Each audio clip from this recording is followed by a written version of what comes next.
Morning English word practice. आज आम जाना आम सौरजगतर 8टी ग्रह को इंग्राजी रे कौन कुहाଯାଏ। ग्रह प्लानेट, ग्रह प्लानेट PLANET प्लानेट, प्लानेट अर्थ ग्रह। बुध मर्क्यूरी, बुध मर्क्यूरी MERCURY मर्क्यूरी, मर्क्यूरी अर्थ बुध।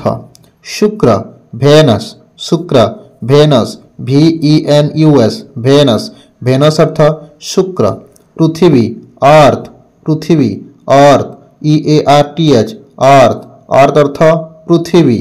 मार्स मंगल, मार्स मंगल MARS मार्स, मार्स अर्थ मंगल। बृहस्पति जुपिटर, बृहस्पति जुपिटर JUPITER जुपिटर, जुपिटर अर्थ बृहस्पति।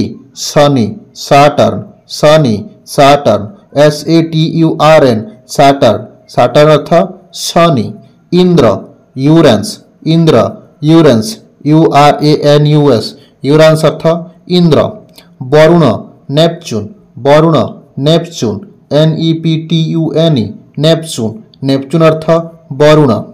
यह थिला आम सौरजगतर 8टी ग्रह मानकर इंग्राजी नाम। वीडियो यदि भल लगे निश्चित चैनल को लाइक शेयर सब्सक्राइब करंतु।